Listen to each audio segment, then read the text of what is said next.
comenzamos el capítulo segundo. ¿Se acuerdan que le dije que la Dei Verbum tenía 6 capítulos? El primero habla de la revelación, el segundo habla de la transmisión de la revelación divina. Ese es el subtítulo, ¿no? Y después sí, a partir del tercero, empieza a hablar de la Sagrada Escritura. O sea, el curso de introducción a la lectura de la Biblia. Pero hacía falta ampliar mucho el horizonte para entender lo que es la revelación, lo que es la tradición o transmisión de la revelación. Entonces, ahí sí vamos a llegar a una mirada católica sobre la Biblia, sobre la Sagrada Escritura. ¿Está? No es que me estoy evadiendo del tema. A ver, pongo preguntas. Hablamos de la revelación, que es una comunicación. Dios quiso hablar y ponerse en contacto con el hombre y se comunicó. Entre tantas cosas que dijimos, insistimos que la revelación tiene un carácter histórico, ¿de acuerdo? Sacramental, antropológico, cosas. Bueno, histórico significa que se revelaba en un tiempo y un espacio concreto. ¿Está? Determinado. Bien. Y ahí está la cuestión. Incluso, siempre se dice en teología que la revelación pública, ayer hablamos el viernes pasado de las revelaciones privadas, ¿se acuerdan? Estaban siempre subordinadas a la revelación pública. Y se decía que la revelación pública terminó con la muerte del último apóstol. Y después, si había relaciones privadas, era para hacernos recordar algún aspecto olvidado de la revelación pública, pero nunca por encima, nunca por el costado, sino siempre subordinada a la revelación pública. Claro, pero bueno, la muerte del último apóstol habrá sido más o menos el año 90 o 100. El evangelista Juan escribió el Apocalipsis y se discute, pero bueno. Bueno, a ver, la revelación quedó ahí. Para cómo llega a mí hoy. Esta es la cuestión. ¿Cómo llega a nosotros hoy esa revelación? Por medio de la Biblia. Es uno, pero ahí está el tema. ¿Y dónde la encontramos? Si hay que buscarla, ¿dónde la encontramos? ¿Y quién la transmite? Esas son las preguntas. O sea, el problema es real. Y hay otro problema también que es real. ¿Quién me garantiza que esa transmisión fue fiel y no se interrumpió? Esa es la cuestión. ¿Cómo sé que llegó hasta nosotros hoy en modo fiel? Son las preguntas que nos hacemos, ¿no? Entonces, es un tema muy importante. Ya definimos todo lo que era la revelación. Dios se comunica de modo personal, quiere entrar en amistad con nosotros, perfecto. Bien, empezó de muchos modos antiguamente por medio de los profetas. ¿Se acuerdan del prólogo de la carta a los Hebreos? En los últimos tiempos, que son los últimos, bueno, por medio de su Hijo. Jesús era la plenitud de la revelación, todo lo que Dios tenía que decirnos, nos lo dijo en Jesús. Bien, pero Jesús murió en el año 33. ¿Cómo sigue la historia y cómo llega hasta nosotros hoy? Por eso este problema es un problema real, que hay que planteárselo, que a lo largo de la historia ha tenido muchas respuestas. Dice el documento, comienza el capítulo 2 de la Dei Verbum, dice exactamente esto, lo leo acá. Dios quiso, así empezaba el capítulo 1. Dios quiso comunicarse, Dios quiso revelarse. Y ahora Dios quiso que todo lo que había revelado para la salvación de todos los pueblos se conservara por siempre íntegro y fuera transmitido a todas las generaciones.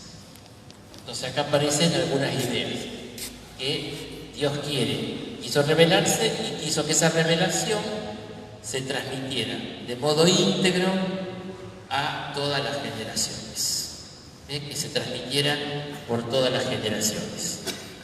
Entonces el inicio del número 7 está en paralelo justamente con el inicio del número 2. Dios quiso, ¿no? Es decir, ¿qué quiero decir con esto? Que el concepto, la idea de revelación está en paralelo con la idea de tradición. Son dos conceptos, dos ideas, dos realidades clave. Revelación y tradición. El hecho que Dios se dio a conocer. Perfecto, pero como se dio a conocer en la historia, ¿cómo se transmite esa revelación a nosotros hoy? Y esa es la tradición. Es un tema de traducción, pero tradire, traducción de tradición, es lo mismo. Tradición y transmisión es lo mismo. Cómo se entrega y se continúa. Entonces, ahí está la cuestión que estamos, ¿no? Y aparecen acá los dos polos que siempre van a estar un poquito en tensión, que son la conservación, porque decía que tiene que conservarse, pero también dice que tiene que transmitirse. El concepto de transmisión o tradición siempre tiene dos polos en tensión. Uno es la conservación, o sea, hay que mantener fiel el depósito de la fe. Entonces, la conservación hace referencia a la fidelidad al depósito, lo que fue recibido. Ahora, si uno se queda solo con este polo, o se va a este polo, se polariza y se queda solo en ese, se vuelve tradicionalista. Y entonces solo es un depósito. Un lugar donde se guardan cosas viejas que poco o nada tienen que decirnos para nosotros.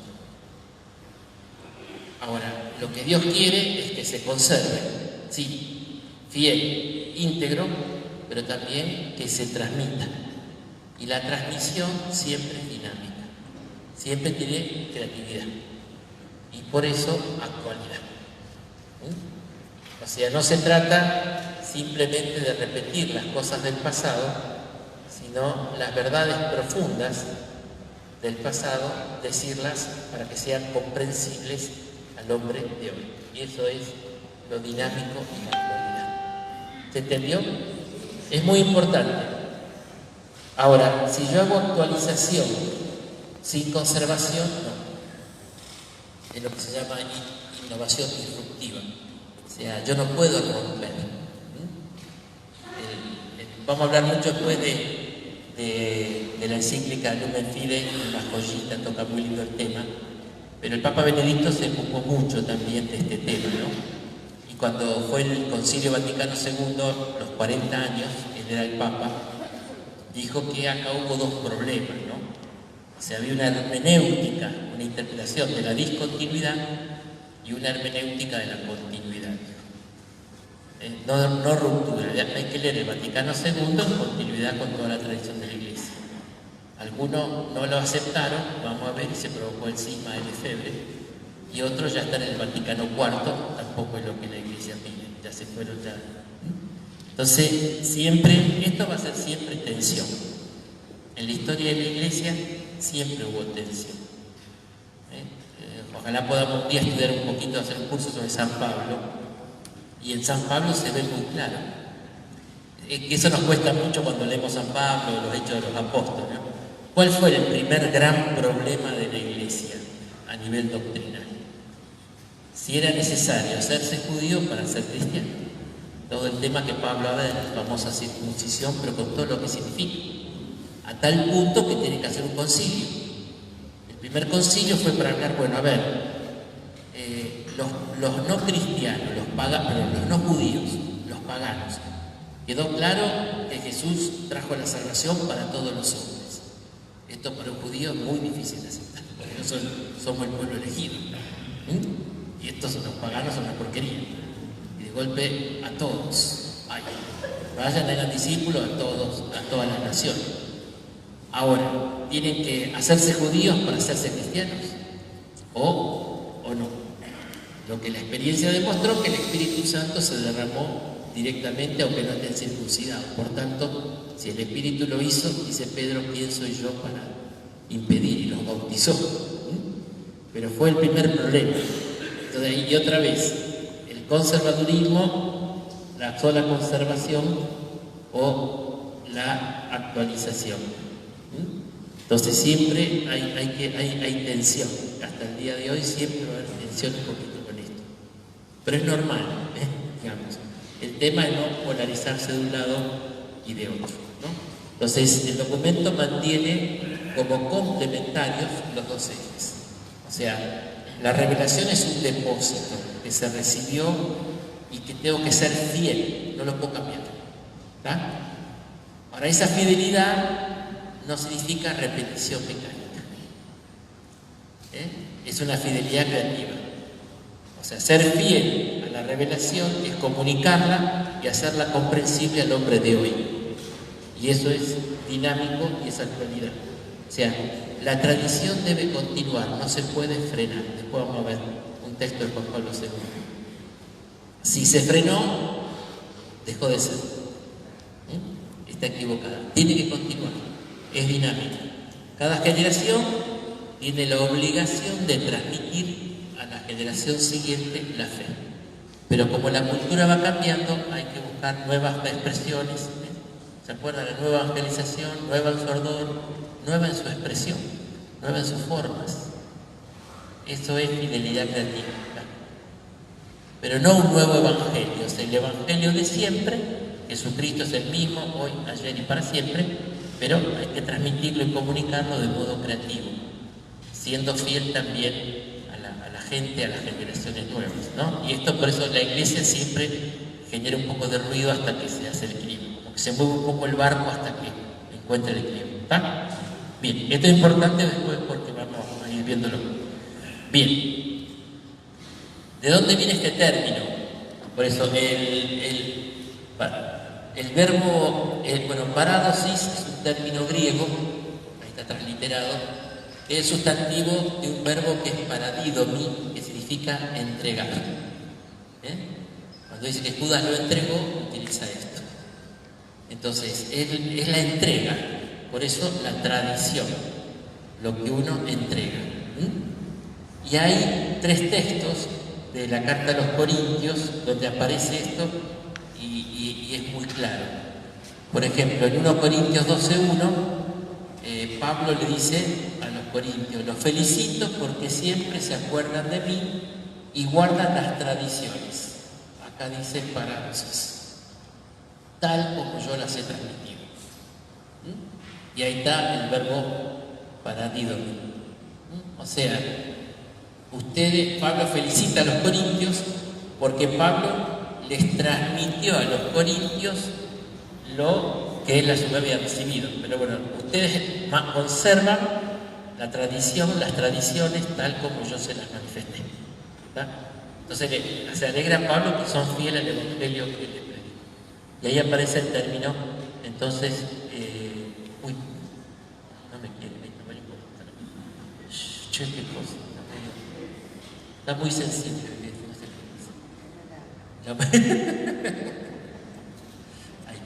El otro texto, este está muy bueno porque es la segunda lectura de este domingo de Corpus Christi, que es muy lindo, y reténganlo mucho porque esto es clave. Acá vamos a ver que la transmisión no es solo palabras, no es solo palabras.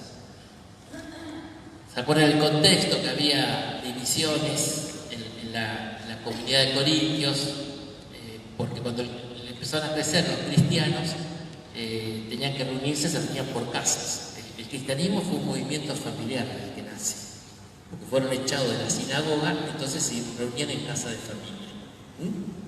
Y bueno, de golpe las casas quedaban chicas, entonces tenían que ir a las casas de las personas más grandes. Ahí vienen las basílicas, que eran de los basileus, de los que estaban vinculados a la monarquía, ¿no? Entonces tenían un patio grande,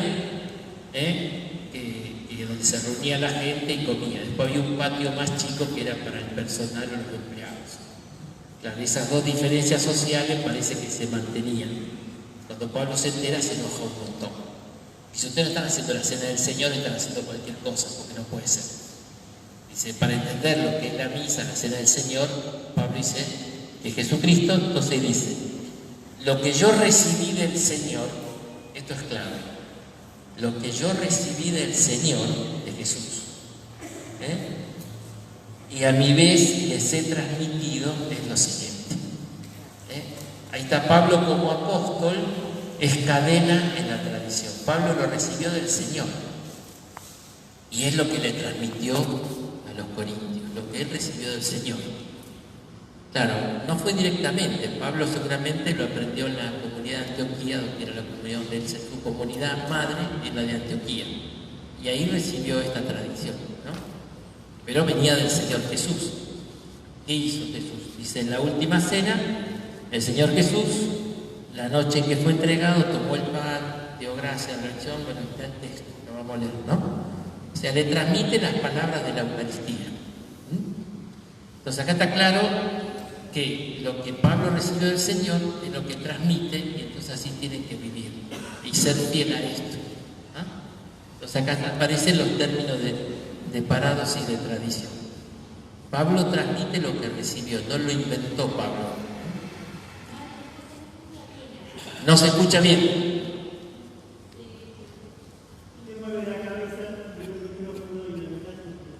Bueno, es la humedad, dijeron. Gracias por decirlo, voy a tener más cuidado. Pasa que estoy entre... No, me voy a quedar acá. Pero después no puedo jugar con esto y me aburro. Bueno, vamos a seguir.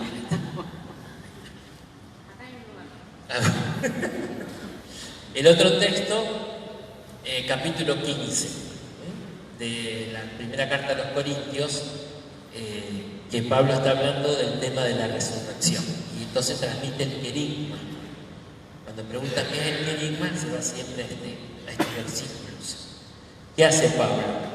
Dice, les he transmitido, ¿ve? El verbo paradidomi, en primer lugar lo que yo mismo recibí. Pablo recibió el querigma y lo transmitió. Querigma es el primer anuncio. ¿Y cuál es el primer anuncio? Cristo murió por nuestros pecados conforme a la Escritura. Y resucitó al tercer día según la Escritura. O sea, el querigma, la muerte y resurrección de Jesús. Entonces ahí queda claro que Pablo transmitió lo que recibió. Este es el concepto, digamos, de tradición.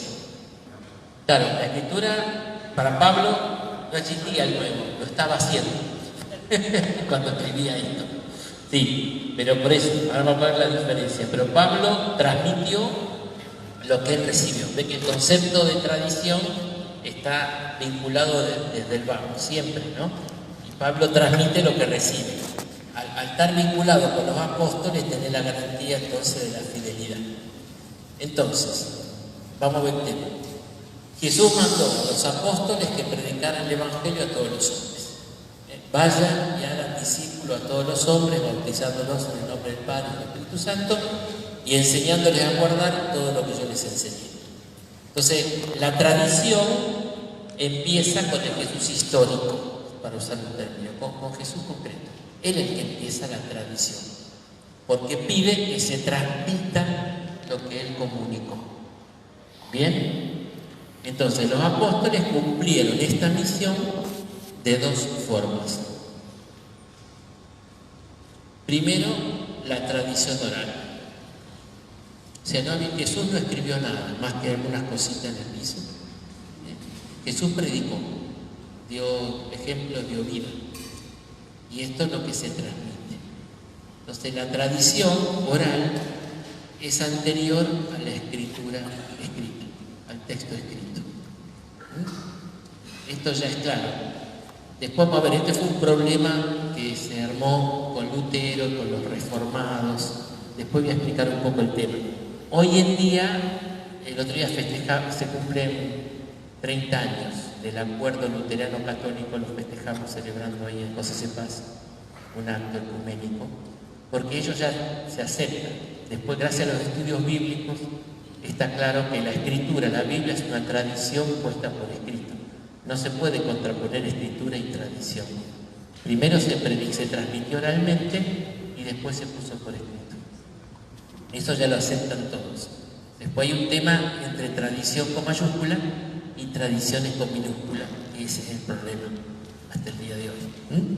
Bien, entonces los apóstoles, dice el concilio de Iberbum, con su predicación, con su ejemplo, con sus instituciones. ¿Ves? Instituciones son los sacramentos, por ejemplo. o cuando instituyen presbíteros. O sea, no solo con palabras, sino con todo lo que hacen, van transmitiendo lo que a su vez aprendieron de Cristo y lo que a su vez el Espíritu Santo les enseñó. Entonces, esto es lo que se llama la tradición oral o tradición apostólica, porque comenzó con los apóstoles. Esa es la tradición apostólica. Y después dice, los mismos apóstoles y otros de su generación pusieron por escrito el mensaje de la salvación inspirados por el Espíritu Santo. Ahí está de verbo. Otros, los apóstoles, después, ya me voy por la rama, pero bueno, a la hora de establecer cuáles son los evangelios auténticos, que llamamos canónicos, o sea, los que están en regla, hay, los primeros cristianos tenían, porque hay otros evangelios que se llaman apócrifos. No lo crean a lo que dicen la televisión, porque dice cada golazo. No, la iglesia no los esconde, los tengo todo en un libro. No es mentira que se esconden. Simplemente hay de todo. Algunos son súper ortodoxos de la fe, otros son heréticos. Pero la iglesia se quedó con estos 4 evangelios por unos criterios muy sólidos. Primero, la fe. El primer criterio de canonicidad es la fe. Estos evangelios expresaban la fe de la iglesia, entonces la fe fue el primer criterio de apostolicidad, de canonicidad. Y el segundo criterio importante fue justamente el origen apostólico. Por eso siempre se vincula un evangelio a un apóstol, o que ese es discípulo. Mateo por Leví, el evangelista, pero que se lo vincula al apóstol. Lucas se cree que es discípulo de Pablo. Lucas, discípulo de Pablo. Marcos está vinculado a Pedro, escribe la predicación de Pedro en Roma, y Juan a Juan. De que siempre se buscaba vincularlo a un apóstol. Los apócrifos, a propósito, de todo enganchado. Tenía apócrifos de Judas, apócrifos de Mateo, apócrifos de Tomás. Siempre se buscaba un apóstol. Y el tercer criterio, el uso litúrgico. El uso que se hacía en la liturgia, justamente porque expresaba la fe de la iglesia, porque venía de los apóstoles, se usó en la liturgia. Y entonces ese es el tercer criterio de canonicidad, de estar en regla, que la iglesia en su liturgia lo usaba. ¿Tá? Pero bien, apunto mucho a eso. Entonces, primero está la tradición oral, que es previa históricamente. O sea, durante 30 o 40 años existió solo transmisión oral. Se calcula más o menos que, bueno, en realidad el primer escrito del Nuevo Testamento es del año 50. Sí, es la primera carta a los tesalonicenses. Esa la escribe Pablo en los años 50 y hay datos como para ubicarla en ese momento, ¿no? Y ahí comienzan las cartas de Pablo. Y el primer evangelio aproximadamente años 68 o 70. Entre esos años, entre el 50 y el 90, se fue haciendo la composición del Nuevo Testamento.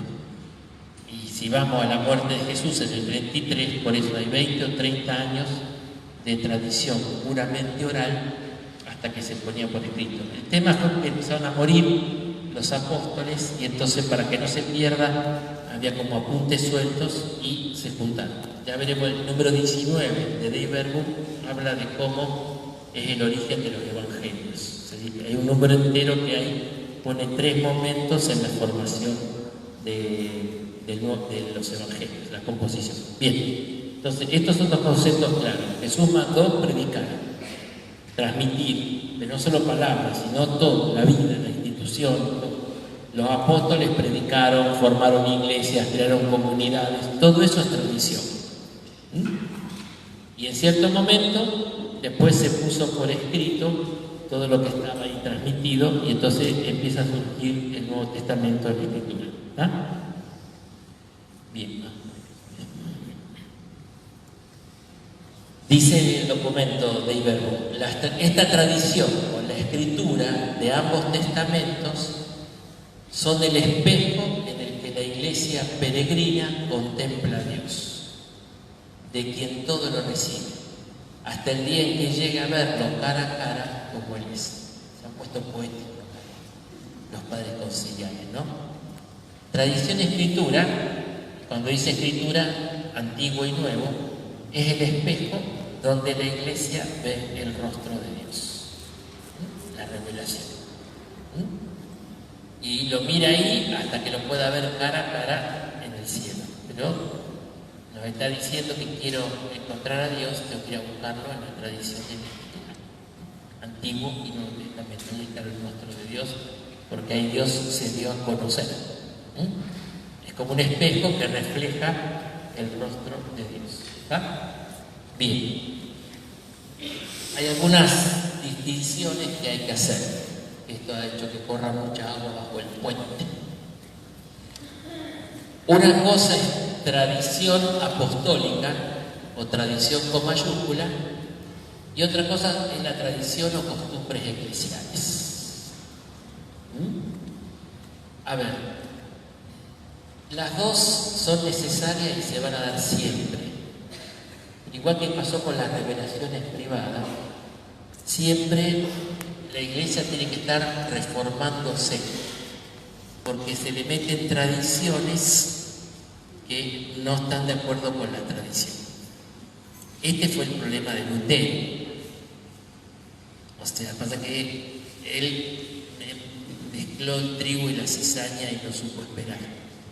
En tiempos de Lutero había un papa que no era ningún ejemplo de vida, Julio II, que vendía indulgencias y hacía otras fechorías. Entonces Lutero se rebela contra eso. Era un monje agustino muy piadoso, pero excesivamente escrupuloso, ¿no? Muy de agustiniano, pero claro, veía cómo vivían los cardenales, cómo vivía el papa, veía todo y no supo distinguir. Y metió todo en la bolsa. Y entonces negó todo, dijo, sola escritura. No, es que sin la tradición la escritura no se puede entender. Y siempre va a pasar. Yo no sé a quién se le ocurrió, pero en un momento de la historia de la Iglesia dijeron, bueno, Jesús resucitó el domingo a la mañana, así que no hay misa a la tarde, solo misa a la mañana. No sé a qué papa se le ocurrió eso. Bueno, el Concilio Vaticano dice, para un poquito, la liturgia, la vigilia pascual es la madre de todas las vigilias, de la fiesta por excelencia. Y hay testimonios del siglo II, III. Está el diario de Egeria, que era una viuda con plata, que se dedicó a viajar. A veces las viudas con plata hacen eso. Y escribió un diario y cuenta cómo en Jerusalén celebraban el Domingo de Ramos, la vigilia pascual. O sea, los cristianos se reunían porque venían del judaísmo. Para los judíos, el día domingo empieza cuando a la luz, digamos, luz natural, no se puede distinguir entre un hilo azul y un hilo negro. Así, para ello establecen que el viernes empieza el Shabbat. No sé si cuando estuve en Israel te llama la atención, pero a la tardecita del viernes para todo. Y a la noche del sábado empieza todo a funcionar de vuelta. Los ascensores los ponen automáticos porque no puede apretar el dedo. Ellos fue lo que inventaron la cocina, que se prende sola. Yo tenía unos vecinos cuando éramos chicos en el edificio y eran judíos y veíamos cómo dejabas toda la comida preparada el día viernes porque el sábado no se puede cocinar. Entonces dejaban toda la comida preparada. Pero bueno, el día, como dice el libro, ya veremos el Génesis, atardeció y amaneció. El día lo cuentan de tarde en tarde los judíos. Y de otra forma, los romanos en cambio tienen las 12, tercia, nona, sexta, sexta, nona, etc. Entonces, para los cristianos el domingo, el día del Señor, empezaba el sábado a la tarde. Pero bueno, a algunos se le ocurrió que no, y puso la misa el domingo y sacó la vigilia pascual, la restableció el Concilio Vaticano II. Ve, acá hay una tradición con minúscula que iba en contra de la tradición con mayúscula. Digo porque en la liturgia se expresa mucho estas tradiciones que no están de acuerdo con la tradición, entonces a veces se van colando. Acá somos todos jóvenes, pero bueno, Algunos no sé si han revivido la misa con los catafalcos, esas cosas. A mí me la contaron. Nunca celebré eso. Pero bueno, cuando la misa se celebra solo cuando era por un difunto y ponían un simulacro de cajón, que era un catafalco, y tapaban todas las cosas. Bueno, no tiene nada que ver. Por ejemplo, ahí, ¿cuál es el problema? Y que se perdió la fuerza de la resurrección. Por eso están contando tanto recuperar la Pascua y que seamos cristianos alegres, porque era todo el acento en el Viernes Santo y todo. Ves que hay tradición, ahora es imposible vivir la fe sin tradiciones. O sea, la fe pura así no existe, siempre se incultura. Y al meterse en una cultura agarra algunas cosas. Entonces siempre hay que estar purificándolas. Por eso la frase Ecclesia sempre reformanda. La iglesia siempre tiene que estar reformándose, o sea, volviendo a los orígenes y recuperando lo original, ¿no? Realmente la fe más auténtica. Y esas costumbres o tradiciones están bien, siempre y cuando uno sepa distinguirlas, o sea, qué es lo esencial de la fe y cuáles son costumbres que se van transmitiendo, ¿no? Digo, algunas de estas costumbres están bien. Qué sé yo, en un tiempo, eso me lo contaba mi papá, que tenías que el ayuno para la misa era del día anterior y se te desmayaban todo en misa. Exactamente, sí. Y era un problema para las primeras comuniones. Las primeras comuniones, se desmayaban todos los pibes. Bueno, a ver, San Pablo dice en la carta a los Corintios, que es la que vimos, que uno tiene que examinar su conciencia antes de comulgar. Entonces, bueno, hay que tener una preparación espiritual, pero digamos, me parece no tiene nada que ver eso de que el ayuno es un medio para prepararse espiritualmente y tomar conciencia de que voy a comulgar, pero no es un requisito material de la noche anterior. A ver, Jesús instituye la Eucaristía en la cena. O sea, vamos a veces, ve estas cosas, no sé de dónde vino eso. Bueno, alguien quiso ayudar, y esas son tradiciones con minúsculas, que no hay que confundirlas con la tradición. Ahora, somos seres encarnados, vivimos una cultura y siempre las cosas tienen folclore, y no está mal. Los evangelios apócrifos, ¿qué son? Folclore. Hay muchas lagunas en el evangelio. Por ejemplo, ¿cómo fue la infancia de Jesús? Entonces, alguna gente muy imaginativa empezó a imaginarse las cosas que hacía Jesús de chico, que jugaba con el barro, soplaba y hacía palomas que salían, qué sé yo, es serio, que cuando iba con María y José, las palmeras se inclinaban, qué sé yo, todo eso está mal, no, pero no es tradición pura, ¿entienden más o menos? Entonces, no hay que confundir las tradiciones eclesiales con la tradición. Hay gente que se apega a esto y se olvida de esto. Entonces siempre se va a vivir, o sea, es como que pensar que nunca se nos va a ensuciar la olla. No, bueno, hay que rasparla, limpiarla un poquito y seguimos. Entonces la iglesia siempre está haciendo discernimiento de que ciertas costumbres o tradiciones sean de acuerdo a la tradición y no se desvíen. ¿Está? Bien, entonces eso quedó claro para distinguir. Cuando hablamos de transmisión, estamos hablando de la transmisión de la fe.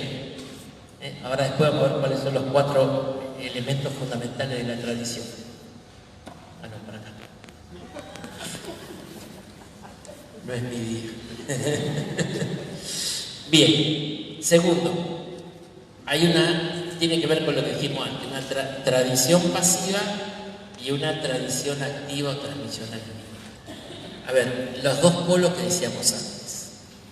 Primero, hay que escuchar, o sea, hay que recibir. Pablo que dice, yo primero recibí y después transmití. Entonces hay un momento pasivo de recepción que es primero fundamental e ineludible, sí o sí tiene que estar, si no digo mis ideas. Entonces primero, audito fide se llama, la escucha de la fe. No tengo que escuchar la tradición, tengo que ir a la fuente de la tradición. Ahora, requiere también que la transmisión sea activa, lo que yo dije que era activa.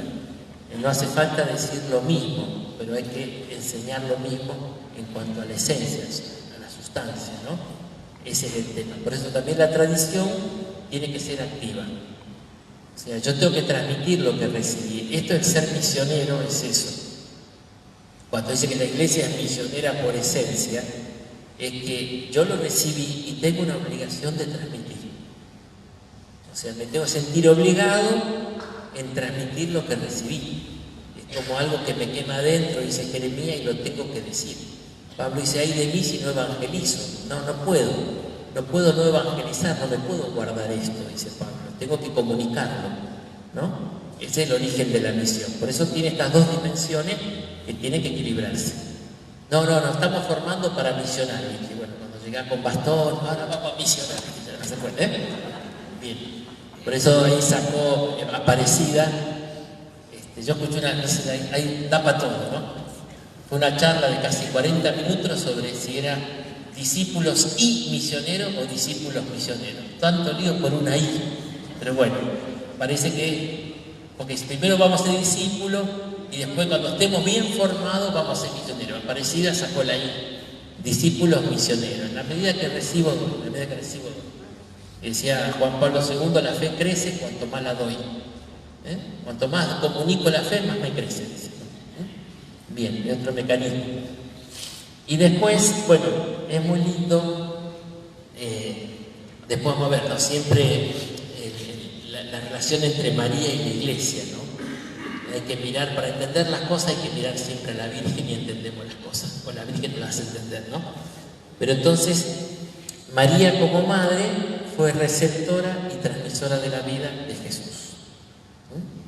Primero lo recibió, consintió, he aquí la esclava del Señor, que se haga en mí según tu palabra, concibió y después lo dio. O sea, la iglesia como madre recibe y dona las dos cosas, ¿no? Entonces la iglesia justamente es receptora y transmisora de la vida de Cristo que habita en ella. O sea, siempre para entender la iglesia, María espejo de la iglesia, decían los padres, ¿no? Para entender a la iglesia hay que ver a la Virgen, a María. Entonces la iglesia tiene la misma misión de la Virgen, recibir a Jesús todo el tiempo y darlo. Jesús como la vida, está el tema. Entonces siempre es bueno clarificar estos conceptos, porque si no después nos hacemos un poco de confusión. Lo que transmitieron los apóstoles, ¿qué implica? Y todo lo necesario para que el pueblo de Dios viva santamente y aumente su fe. Esto dice el concilio. ¿Qué es lo que transmitieron? Estamos hablando de cómo se transmitió. ¿De quién lo transmite? Para la iglesia, ¿no? ¿Y qué transmite? Y todo lo necesario para la salvación, ¿no? Para que el pueblo viva santo. Entonces la iglesia, en su doctrina, en su vida, en su culto, perpetúa y transmite a todas las generaciones todo lo que ella es, todo lo que cree. Estos son textos del concilio, ¿no? Por eso el sujeto de la tradición de la iglesia. Vamos armando el rompecabezas. Tenemos la revelación, Dios que se quiere comunicar, ¿no? Tenemos la tradición. Esa revelación o comunicación hay que transmitirla viva.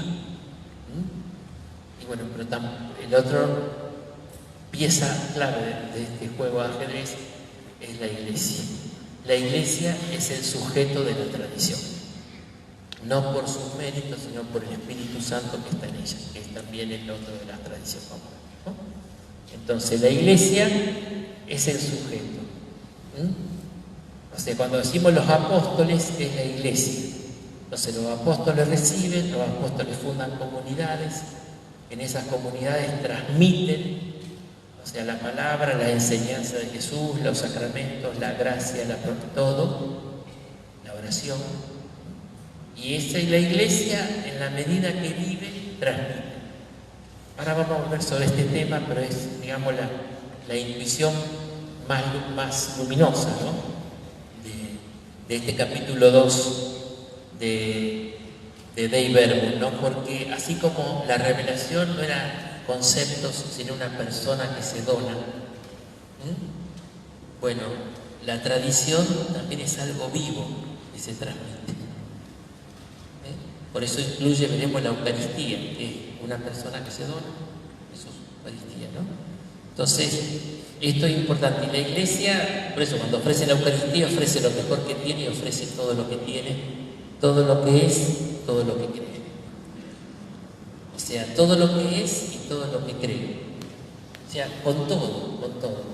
Y en esto se respetan las condiciones también del lenguaje humano. Ya vimos, ¿se acuerdan que una palabra clave que apareció en el encuentro pasado era la de testimonio? Cuando hablamos de la fe es testimonio. Entonces, yo doy testimonio con lo que soy y con lo que creo.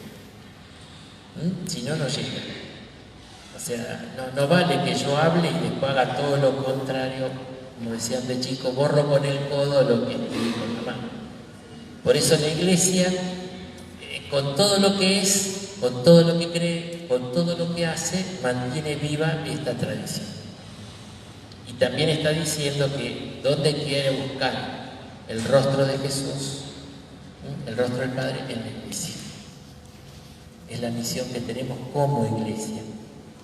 La gente tiene que venir a buscar a Dios y nosotros tenemos la palabra de Dios, tenemos la gracia de Dios, los sacramentos. O sea, encontrar ahí, ¿no? Por eso, ser sujeto de la tradición es una gracia inmensa y una grandísima responsabilidad. Y es por qué existe la Iglesia, es para eso. ¿Por qué existe la Iglesia? ¿Para qué existe? Justamente para transmitir, para evangelizar. Dios eligió esto. Yo cuando daba las clases de Pentateuco, cuando doy lo de Abraham, siempre tocaba este tema, ¿no? Porque Dios, ¿qué hizo? Dios eligió a Abraham, ¿no? Y le dice, que sé tú una bendición. El que te bendiga será bendecido, el que te maldiga será maldecido y tú serás una bendición. Ahí Dios eligió a una persona, una tribu, un clan, un pueblo, para comunicarse. ¿Por qué no se reveló a cada persona individual? No lo sé. Podemos, cuando lleguemos al cielo, discutirlo. Pero Dios eligió comunicarse a través de hombres. Por eso la Iglesia, como la suegra, es un mal necesario. ¿Quién te cuida a los chicos cuando salen? Bueno, son todas suegras. No, pero la otra es. La otra no suegra. La mala es la de él. No la de tu hijo o tu hija, sino la de tu yerno. Pero bueno, o sea, este es el tema, ¿no? Ahí hoy traje, después vamos a ver este documento, no me quiero ir sin terminar de ver algunos temas de Lumen Fidei, esta encíclica que se fue a 4 manos. El Papa Francisco la encontró ya bastante escrita y es verdad, tiene mucho de... Yo soy un gran seguidor de Benedicto y tiene mucho de Benedicto. Entonces Francisco le dio un poco un tinte más pastoral y la salió. Pero acá cita a Rousseau, dice, ¿por qué tantas personas entre Dios y yo? ¿No sería mejor que yo solo me arregle con Dios y ya está? Pero bueno, a ver, a decir que la revelación histórica es que aceptamos las decisiones de Dios en la historia. De hecho, en el Evangelio de Juan le pregunta, ¿por qué no te manifiestas a todos? ¿De acuerdo? ¿Y qué contesta Jesús? O sea, lo leímos hace poquito. Lo leímos en Pascua, creo que el 6º domingo de Pascua. Dice, si alguno me ama, cuando le preguntan a Jesús, ¿por qué no te manifiestas a todos? Y Jesús dice, si alguno me ama, iremos a Él y haremos morada en Él. O sea, que no niegan eso, pero ahí se va a personalizar la revelación, pero siempre se da en la comunidad. Cuando fue el Evangelio de Tomás, es claro. Se apareció Jesús resucitado y Tomás no estaba. Hay que estar, cuando 8 días después está Tomás, hay que estar en la comunidad para tener el encuentro personal. Pero el encuentro personal no se da fuera de lo eclesial, en sentido teológico del término, ¿no? O sea, la fe es esencialmente comunitaria. Y por eso el Papa acá, ahora vamos a ver, lo vincula con una familia. Es muy claro el ejemplo, ahora vamos a poner el ejemplo. Pero bien, llegamos entonces al otro concepto. Iglesia es inseparable de tradición, como lo es también el del Espíritu Santo. Bien, ahí entramos. Bien. El capítulo 3 de Lumen Fidei, Luz de la Fe, que fue la primera encíclica que escribe el Papa Francisco al final del año de la fe, ¿no? En 2013, sí, 2013, dedica el capítulo 3 a el tema de la transmisión y pone justamente el texto de Corintios, de Pablo. Transmito lo que he recibido, ¿no? Está mal hecho el PowerPoint porque son muchos textos, perdonen lo que pasa es que se pone una sola frase y está tan bueno, cada palabra no lo pudo recortar. Pero bueno, quiero poner algunos textos y se los explico. Después si pueden leer el capítulo 3, ¿no? Dice la transmisión de la fe, eso, la transmisión de la fe, en eso estamos. Sí. El 13. No, perdón, ahí. Esto es 1 Corintios 15:3, es la cita que pone el Papa, el capítulo 3, Cap. No, Cap no es capitán, sino capítulo.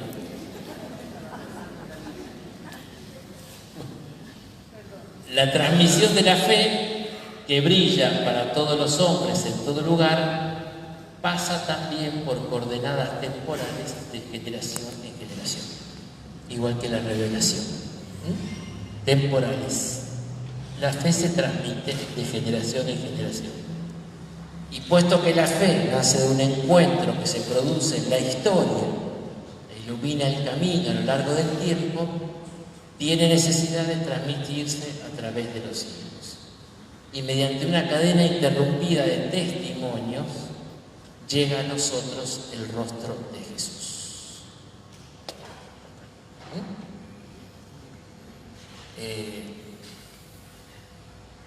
Justamente nosotros vemos a Jesús con los ojos de los evangelistas.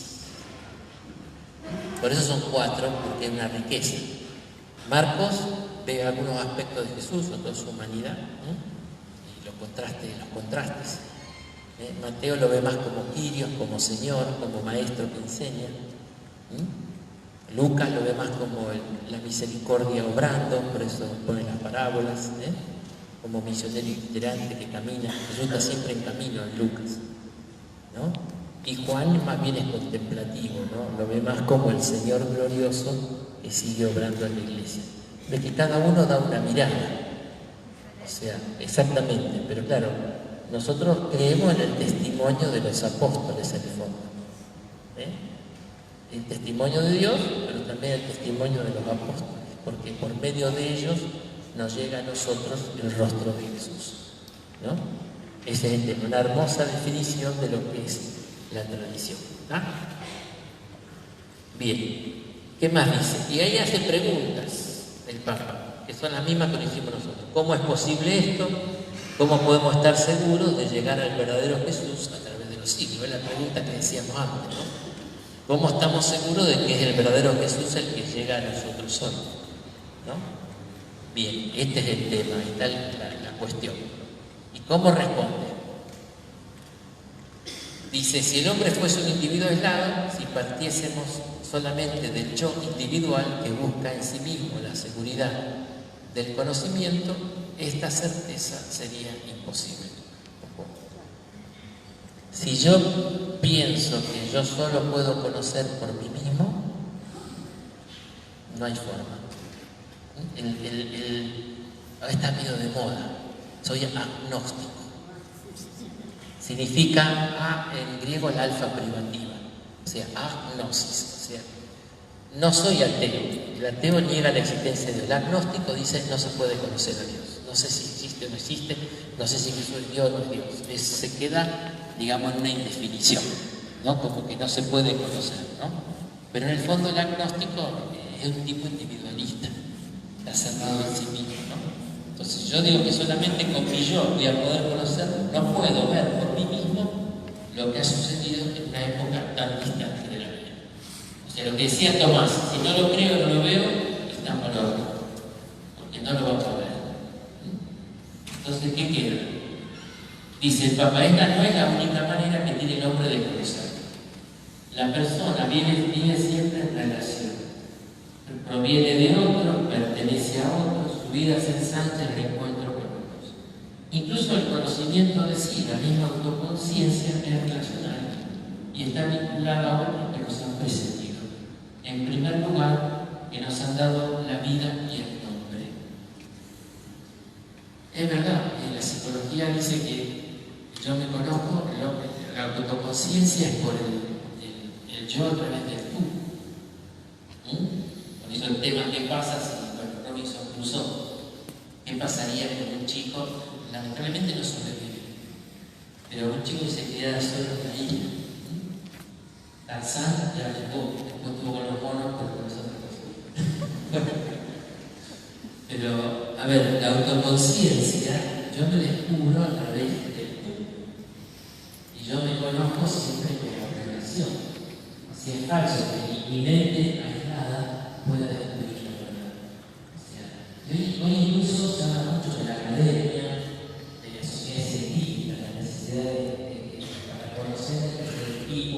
Hoy se habla de interdisciplinaridad, transdisciplinaridad. Entonces, una persona sola no puede saber todo. Hay que juntarse entre otras disciplinas, hay que trabajar con ella, avanzar en la distinta disciplina. O sea, se da cuenta que ya por eso solo no puede. O sea, que también humanamente el conocimiento depende de otro. Acuérdense el ejemplo que puse la semana pasada. Yo le pongo una pastilla que dice que no es el colesterol. Bueno, yo eso lo sé. Estudio de laboratorio, estudio de el médico, hizo el experimento. Pero es un acto de fe. Yo no hice los experimentos para saber si eso es o no. Entonces, ese es el problema. Entonces, es falsa esta actitud, digamos, racionalista, el lenguaje mismo, la palabra circunstancia, la realidad, nos llega a través de lo guardado en la memoria de Dios. Hago paréntesis, ya en el momento de hablar, porque son temas culturales que son muy, hay que tenerlos claros, ¿no? Hoy, uno de los grandes temas culturales, ¿cuál es? Es el tema del don. Hay incluso filósofos jesuitas, Paul Schiffer, de la Gregoriana, y todo el tema de la filosofía del don. ¿Qué significa esto? A ver, la clave es, en la vida, ¿soy primero o soy segundo? ¿Qué significa eso? ¿Soy primero que todo comenzó conmigo? ¿Soy segundo? Significa que yo la vida la recibí. Para mí es evidente que somos segundos. Hay una hermosa oración de San José que se llama Enséñame a ser segundo. A ver, ¿quién de nosotros eligió vivir? ¿Quién de nosotros le dijo a su papá, a su mamá, tengan relación y concíbanme? En cierto momento yo asumí la vida y me tengo que hacer cargo de mi vida, pero la dimensión del don es primaria. Tengo una certeza, yo la vida la recibí. Entonces no puedo ser protagonista absoluto. Y sigo por ejemplo, no voy a hacer polémica, pero la recibí con cromosoma XX y con un montón de cosas culturales, un lenguaje, como dicen. O sea que hay un montón de cosas dadas que son mías. Sin duda que hay construcción cultural sobre este tema. Pero en el fondo, con todo el tema de la tecnología de género y todas estas cosas, en el fondo hay una no aceptación del todo. No hay nada dado. Todo comienza conmigo, yo elijo ser lo que quiero ser, como quiero ser. Es que tenés que ser libre de elegir, pero fíjate primero lo que recibiste y construís sobre lo dado. No sé si entiendes. Pues el tema del don es muy fuerte. Y en el fondo es el cortocircuito entre el que tiene una concepción creyente y no de la vida. El creyente sabe que existe porque Dios lo creó. Entonces primero está el don. La vida es un don. Entonces lo fundamental en la vida es donarse, lo más perfecto sí es continuar este don para que otros tengan vida. Bueno, ahí está, aquí está ese tema, ¿no? Y acá tiene que ver también. Lo que nos está haciendo decir el Papa es, fíjate, vos creaste tu lenguaje. No, lo recibí.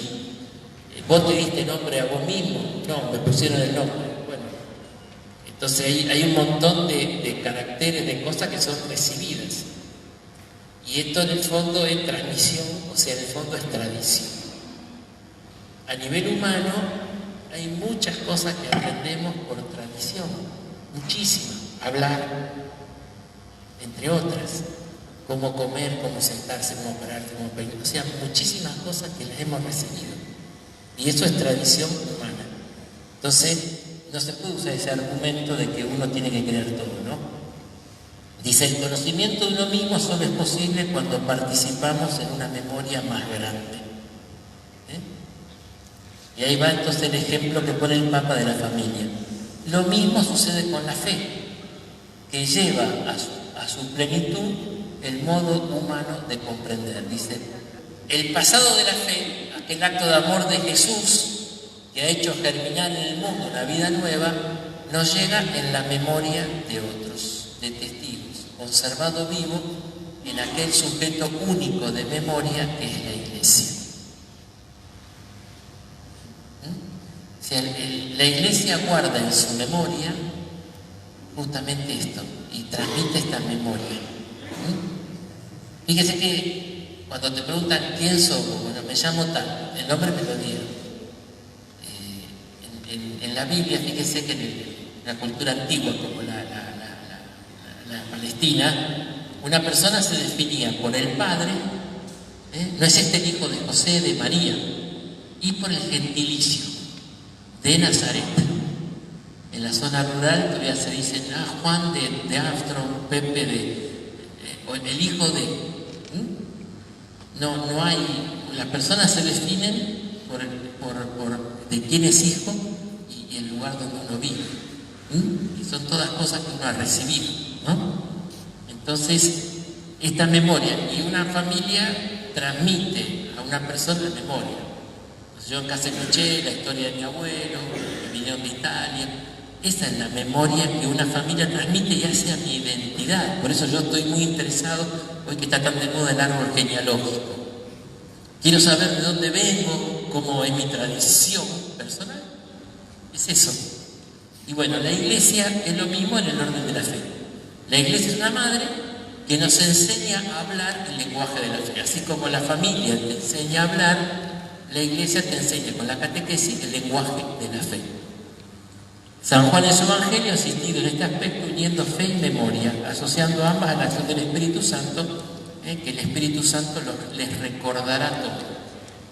El Espíritu Santo hace que esa memoria sea viva, y entonces es una familia que transmite la memoria. Esto es muy bueno. Yo se lo escuché, me acuerdo, en una charla en círculos bíblicos, ¿no? Cuando uno lee sobre todo el Antiguo Testamento, bueno, Pablo nos lo dice de Cristo también, ¿no? Pero, a ver, Adán es mi padre en la fe, dice Pablo. Entonces yo, conociendo la historia de Abraham, me conozco a mí y mis tentaciones en la fe y mi lucha por la fe.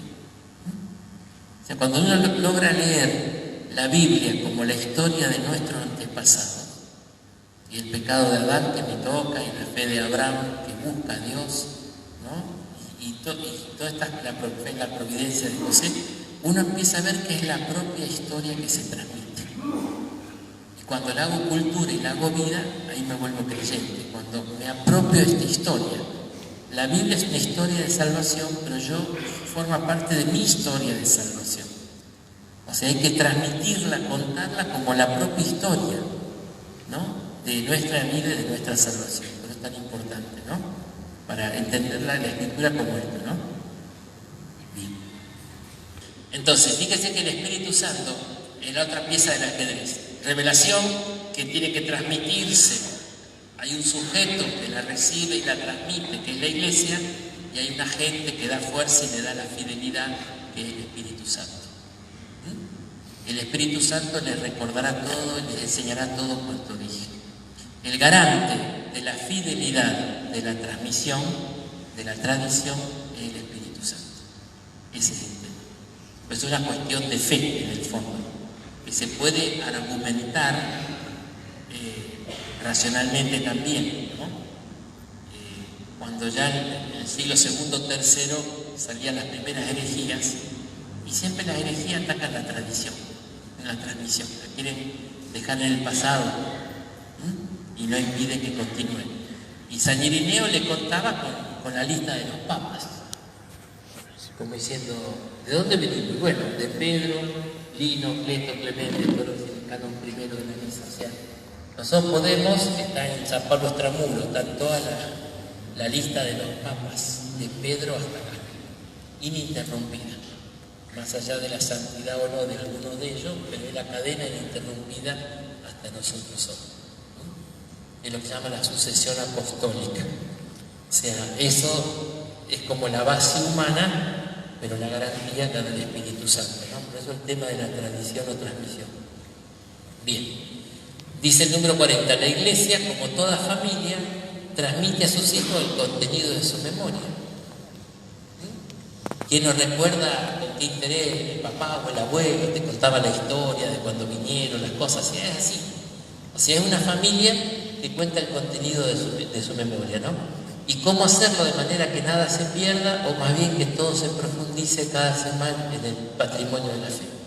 Y esto es mediante la tradición apostólica, conservada en la Iglesia con la asistencia del Espíritu Santo, con lo cual tenemos contacto con esa memoria fundante. O sea que alguien quiere conocer la revelación, tiene que meterse en el río de la tradición. Y eso está en la Iglesia. Que ese es el problema, ¿no? Que a veces en la Iglesia, en vez de ser vidrio, somos refractarios, ¿no? O sea que ahí está el problema. Porque el portero nos trató mal, nos fuimos enojados y no hablamos con el dueño de casa. Ese es el problema. Pero en realidad, el servicio de la Iglesia es poner a cada persona en contacto con la revelación que está ahí transmitida como viva. Si uno me ama, mi Padre lo amará, iremos a Él. Y Él va a tener que tener el mismo encuentro personal con Jesús que tuvieron los apóstoles en la fe. Se trata de eso. Si la fe es un encuentro, bueno, tenemos que tener un encuentro personal con Jesús que tuvieron los apóstoles. Igual como decía la samaritana. Ya no creemos, ¿se acuerdan que cuando fue a la samaritana hay un hombre que me dijo todo lo que hizo? Ya no creemos por lo que dice ella, nosotros ya hemos visto y oído, ahora creemos por nosotros mismos. Bueno, la samaritana fue la transmisora, pero después cada uno hizo su propio y personal acto de fe. Como afirma el concilio, esto es Dei Verbum. Lo que los apóstoles transmitieron comprende todo lo necesario para una vida santa, para una vida de fe creciente del pueblo de Dios. Así la Iglesia, con su enseñanza, con su vida, con su culto, conserva y transmite las dos cosas a todas las edades lo que cree. O sea, no es simplemente, digamos, es la Iglesia en la medida que vive, transmite. ¿Qué es lo que hace un creyente? En la medida que vive la fe, transmite. Y transmite con pequeños gestos, a veces con muchas cosas que se van dando. Entonces, por eso no hay que reducir, así como no reducíamos la revelación a dar verdades, tampoco la tradición es mantener verdades. Entonces, cuanto más fiel soy, cuanto esas verdades más se conservan como están. Pero si no te dan vida, no sirve. La letra mata, el espíritu da vida, ¿no? Por eso es importante. Entonces, lo que la fe necesita es un ámbito, esto es la Iglesia, en el que se pueda testimoniar y comunicar la fe. Entonces, para transmitir un contenido meramente doctrinal, una idea, quizás sería suficiente un libro o un mensaje oral. Pero lo que se comunica en la Iglesia, lo que se transmite es su tradición viva. Es una luz que nace del encuentro con el Dios vivo, una luz que toca a la persona en su centro, en el corazón, implicando su mente, su voluntad, su afectividad, abriendo las relaciones vivas en la comunión con Dios y con nosotros. ¿No? Esto está perfecto. Yo pensaba, más o menos, primero que las catequistas les gusta hacer todas dinámicas, esto, yo siempre las dejé hacer, no tengo problema, no me sale. Pero acá hubiera sido, bueno, la tradición, se puede decir, bueno, a ver, hagamos un ejemplo de tradición. Entonces agarra la Biblia y se la va pasando. No es tradición. La tradición es cuando ni siquiera te leo la Biblia, tampoco es tradición. ¿Qué es tradición? Cuando yo leí la Biblia, esa palabra me tocó el corazón, creí, cambié de vida y te doy el testimonio de mi fe. Eso es tradición. No es pasar un libro ni un catecismo, sino es comunicar una vida, testimonio. Y bueno, que la tradición, igual que la revelación, también tiene que transmitirse por testimonio. Entonces la Iglesia mantiene esa tradición con todo lo que hace, sin duda con la enseñanza y la catequesis, pero también con la liturgia, con lo que celebra, con lo que vive, con todo mantiene viva esa tradición, con ese desafío que hoy se ha vuelto muy actual, y por eso se hizo el concilio, por eso se hacen los sínodos. ¿Por qué? Porque del otro lado está el receptor y me tiene que interesar. En los fundamentalismo, tradicionalismo se cierran. Nosotros vamos a ser fieles a esto, el mundo que reviente. No es la idea de Jesús. Estaría desesperado por que ese mundo se escuche. Y tengo que escuchar yo a ese mundo para ver lo que piensa, los interrogantes, las cuestiones y poder transmitirlo. Si no, estamos siendo infieles a la misión. No nos podemos aislar, ¿no? Tenemos que comunicar esta tradición a este mundo, como hicieron nuestros antepasados. Está muy difícil, sin duda. En la Edad Media se logró, si se quiere, que el Evangelio permeara con todas las limitaciones, también había pecado, ¿no? Pero que permeara mucho las estructuras políticas, económicas, etc. Bueno, ahora no, después vino la revolución y se fue cortando, bueno, pero hay que volver a insistir con eso, ¿no? No puedo reproducir lo anterior si tengo que hacer lo mismo que hicieron los medievales, que evangelizar la cultura. Bien, pero no era en el medioevo, sino en la posmoderna que no sabemos para dónde va. Pero bueno, insisto en esto, ¿no? Por eso no es solamente transmitir un libro o un mensaje, es una vida que se comunica, es una luz que nace del encuentro, por eso es un testimonio, ¿no? Eso es muy importante, lo que es la tradición, ¿no? Y dice que para transmitir riqueza hay un medio particular que pone en juego toda la persona: cuerpo, espíritu, interioridad y relaciones. Y este medio son los sacramentos. Por eso ahí está toda la persona. Los sacramentos interviene el cuerpo, el espíritu, la interioridad, ¿no? En ellos se comunica una memoria encarnada, ligada a los tiempos y lugares de vida, asociada a todos los sentidos, implica a la persona como miembro de un sujeto vivo, de un tejido de relaciones, ¿no? Por eso los sacramentos son siempre celebraciones comunitarias, ¿no? Y dice que la fe tiene una estructura sacramental. El despertar de la fe pasa por el despertar de un nuevo sentido sacramental de la vida del hombre y de la existencia cristiana. ¿Qué significa sacramento? Bueno, vuelvo. El sacramento, definición del catecismo, signo sensible y eficaz de la gracia, ¿se acuerdan? El sacramento es lo que dijimos antes, que Dios elige comunicarse a través de hombres y que la gracia nos llega a través de signos visibles. Pero ese signo visible hay que descubrir lo invisible. Ese es el problema. Decía el autor del Principito, Saint-Exupéry, que el hombre de hoy está tan ciego que uno le señala con el dedo al cielo y se queda mirando el dedo. Y eso es falta de estructura sacramental de la fe. Porque la Iglesia también en su materialidad, en su humanidad, es signo. No me puedo quedar en la deficiencia de las personas en la Iglesia. O sea, tengo que ir más allá del signo. En la Biblia es muy claro, sobre todo en el Evangelio de Juan, que la fe tiene dos cosas: interpretar correctamente los signos que Dios nos da, y segundo, ir más allá del signo, al significado, que es lo que se me está transmitiendo, ¿no? Entonces la fe tiene un carácter sacramental. Significa que Dios se me revela a través de lo humano, a través de lo visible. El creyente tiene la mirada iluminada para descubrir detrás de los signos al que está mandando el mensaje.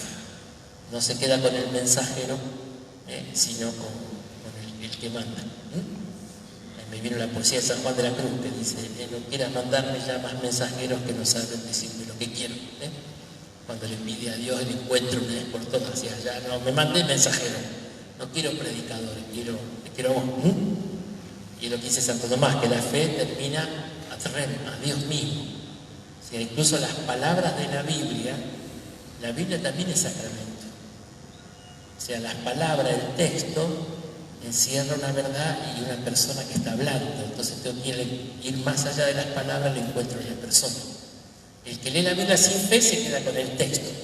Que Pablo dice: la letra mata. Bueno, o sea, está ahí. El que la lee con fe encuentra a Dios detrás de las palabras.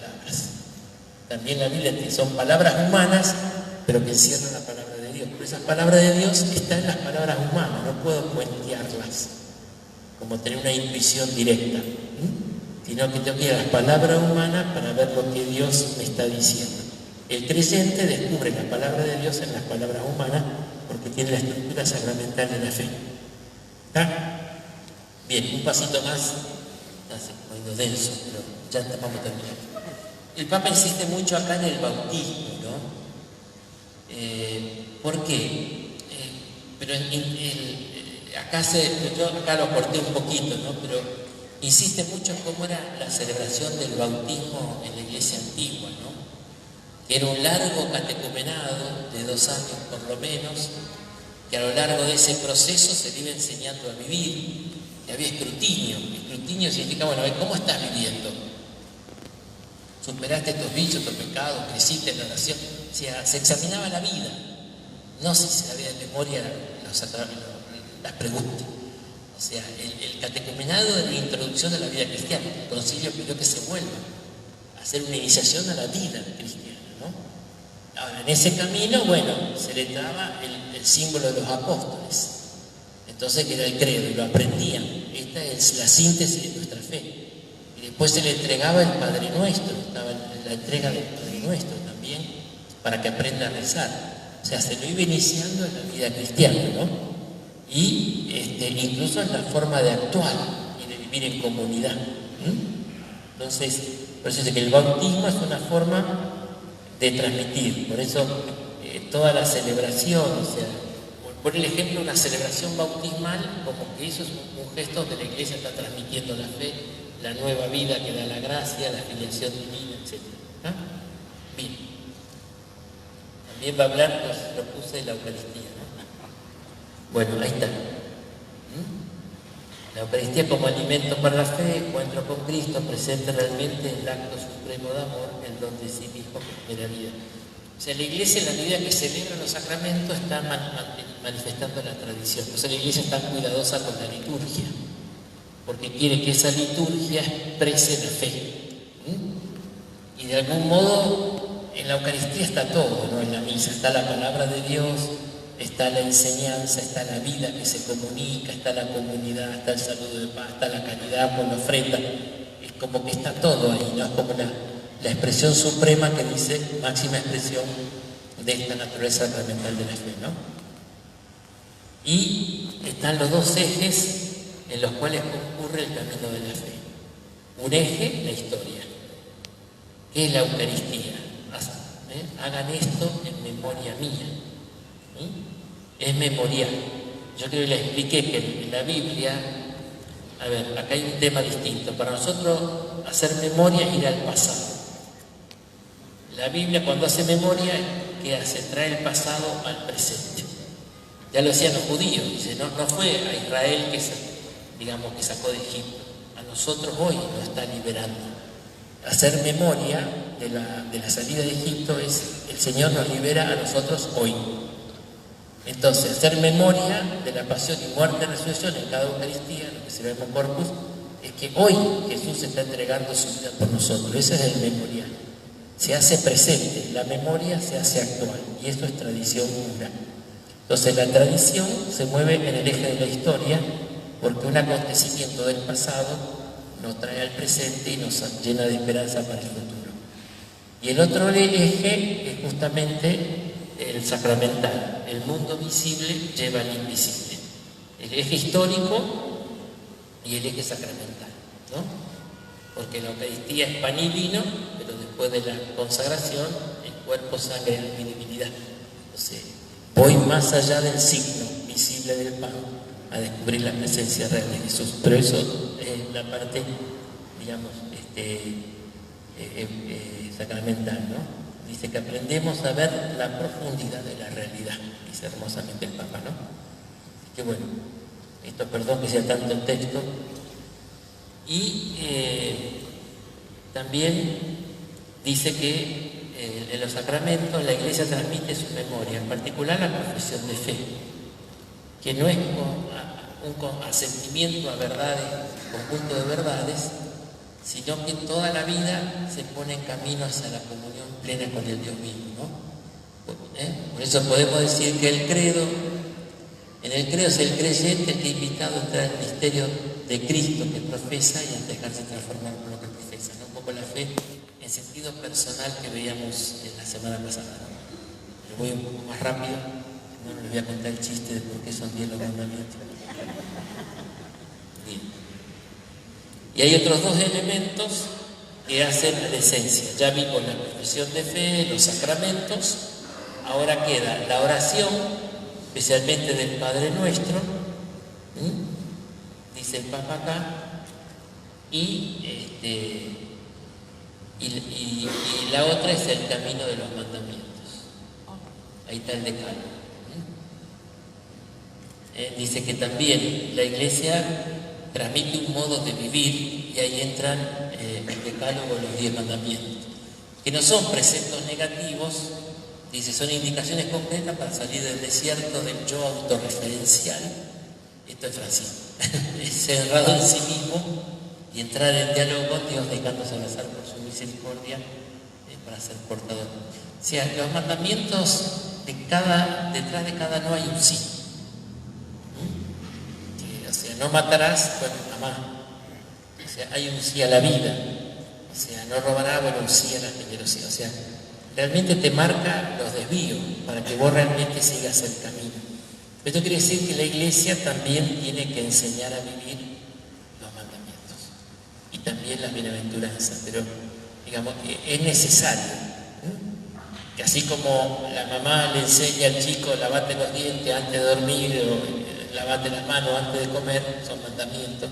Bueno, también la fe tiene los mandamientos que son el camino del Señor. Ahora, ¿por qué son 10?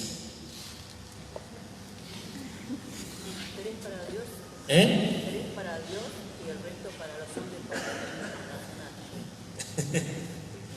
En realidad, a ver, hay dos versiones, una seria y una cómica. La seria, ¿cuál es? Hay un filósofo judío bueno, es largo explicar, pero en el libro del Éxodo, cuando está la conclusión de la alianza, Dios le ofrece los mandamientos y dice, nosotros los cumpliremos, ¿no? Y los conoceremos. Que muchos piensan que está equivocado. Primero tengo que conocer y después los tengo que cumplir, ¿no? Y este filósofo dice, no, el texto dice eso, los ponemos en práctica y después los conoceremos. Es como que el pueblo de Israel fue tan creyente que le aceptó los mandamientos a Dios porque venían de Dios sin saber lo que contenía. No importa lo que me pida, yo lo hago. ¿No? Eso como se decía que la fe es darle un cheque en blanco a Dios, bueno, pedime lo que quieras. Este es el sentido, de que por eso ese texto no está equivocado, sino que el pueblo de Israel aceptó todo lo que viniera de Dios, pedime lo que quieras, no importa, y sería eso. Bueno, vino de mandamiento, bueno, lo cumplimos, pero era esa disposición total del pueblo a obedecer a Dios, no importa lo que le pida. ¿Verdad? Esta es la parte seria. La parte cómica es que dicen que primero Dios le ofreció el primer mandamiento, le ofreció los mandamientos a los fenicios, ¿no? Entonces otro pueblo, y si quieren los mandamientos, y los fenicios se dedicaban al comercio, en los negocios. Entonces los fenicios preguntaron, bueno, a ver, ¿qué sería eso? Y Dios le dice, bueno, por ejemplo, no robar. Claro, se reunieron los fenicios y los que no abrieron negocio, le dijeron, no, gracias, quédatelo vos. Después se lo ofreció a los egipcios, que tienen fama de fiesteros, tienen fama de fiesteros. Entonces le ofrecieron los mandamientos a los egipcios. Entonces los egipcios, por ejemplo, y bueno, no fornicar, no cometer adulterio. Se reunieron, no arregla la fiestita. Dijeron, no, gracias. Y después fue y se le ofreció a los griegos. ¿Viste? Los griegos, los espartanos, eran bien conquistadores, ¿viste? Les gustaba. Entonces le dicen, bueno, por ejemplo, ¿qué sería un mandamiento? Y por ejemplo, no matar. Se reunieron, no, si nosotros estamos preparados para la guerra, no. Dijeron, no, gracias.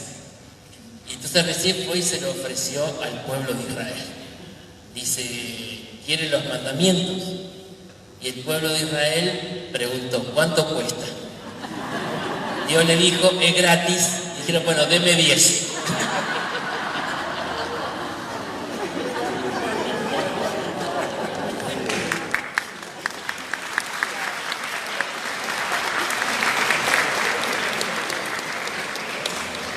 valió la pena esperar un poquito que bueno, pero voy a esto, pasamos rápido. Ya terminamos con esta idea. Fíjese por una cosa muy linda que hace el Papa acá. Dice que entonces hay 4 elementos que están en esa memoria de esa familia que es la iglesia y que transmite a sus hijos como una madre. Primero, la confesión de fe. Segundo, la celebración de los sacramentos. Tercero, el camino del decálogo, o sea, el decálogo como un camino de vida. Y cuarto, la oración, o sea, el vínculo con Dios. O sea, la iglesia tiene que enseñar a rezar, enseñar a vincularnos con Dios, a tratarlo Padre, o sea, a rezar.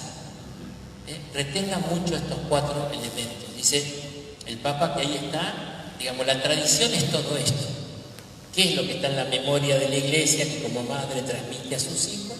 La confesión de fe, porque bueno, el contenido de la fe, la celebración de los sacramentos que perdonan, que dan vida, que sanan, el camino del decálogo porque enseña una moral, un modo de vivir, y también el vínculo con Dios que es la oración. ¿Tá? ¿Cuál es el índice del catecismo de la Iglesia Católica? ¿Cuál es el índice del catecismo? Primera parte, la profesión de fe. ¿Vieron? Coincide. Segunda parte del catecismo, celebración del misterio cristiano, sacramentos. Tercera parte del catecismo, la vida en Cristo, fíjense que comenta los 10 mandamientos. Ya pone amar a Dios y amar al prójimo, pero después pone los mandamientos. Cuarta parte del catecismo, la oración cristiana. Fíjense como esos 4 elementos, en el fondo, son las 4 partes del catecismo, ¿no? Que está toda compendiada en nuestra fe. Esto es el índice, porque hay un montón de subtítulos. Pero en el fondo, ¿qué es la transmisión? La iglesia transmite la fe. Esa fe tiene un contenido, unas verdades, eso es lo que nos enseña con el credo a profesar la fe, ¿no? Pero es una fe que también transmite una vida, que da una vida nueva en el bautismo, que la alimenta con la Eucaristía, que la resucita con la confesión, que la asiste, que la bendice con el matrimonio, con los sacramentos. O sea que son vida, ahí también es tradición, ¿no? También es tradición o transmisión enseñar a vivir. Y por eso enseña los mandamientos, enseña el sermón de la montaña, las bienaventuranzas, etc. ¿Cómo vive un cristiano? Y cuarto, enseña a vincularse con Dios, a orar, enseña también la oración, ¿no? Por eso dice que en el fondo, en todo esto, dice el Papa, la catequesis de la Iglesia se ha organizado en torno a estos 4 puntos, incluido el catecismo, instrumento fundamental para que aquel acto unitario con que la Iglesia comunica el contenido completo de la fe sea todo lo que ella es y todo lo que ella cree, ¿no? Entonces fíjense, y termino, cómo entonces no es el único, pero un vínculo fundamental de la tradición es la catequesis, que empieza por la familia, ¿no? Había un gran teólogo, y termino en serio, estos temas se llaman teología fundamental, ¿no? O sea, que son los fundamentos de la teología. Es un gran profesor de teología fundamental, ha visto en Roma, todo eso. Y él empezaba la clase diciendo, ¿por qué creo? Y él se preguntaba, ¿por qué creo? Y decía, bueno, yo creo porque me lo enseñó mi mamá. Me enseñó a rezar, me enseñó a los mandamientos, me enseñó. Después hacía toda una argumentación filosófico-teológica, Y cuando terminaba la última clase, decía, bueno, después de todo lo que hemos reflexionado, me vuelvo a preguntar, ¿por qué creo? Y respondo, porque me lo enseñó mi mamá. O sea, en el fondo, es algo que uno recibe por tradición. Por eso es tan importante la catequesis, la educación en la fe, pero en un sentido amplio, que es realmente la que hace viva la tradición. Digamos, la misión del catequista en la Iglesia es este agente de tradición, sujeto de la tradición para poder transmitirla, pero en sentido amplio, no solo los contenidos, pero también los sacramentos, pero también los mandamientos y también la oración, a todo a través del testimonio. Bueno, si no nieva, nos vemos el próximo viernes, el día 1.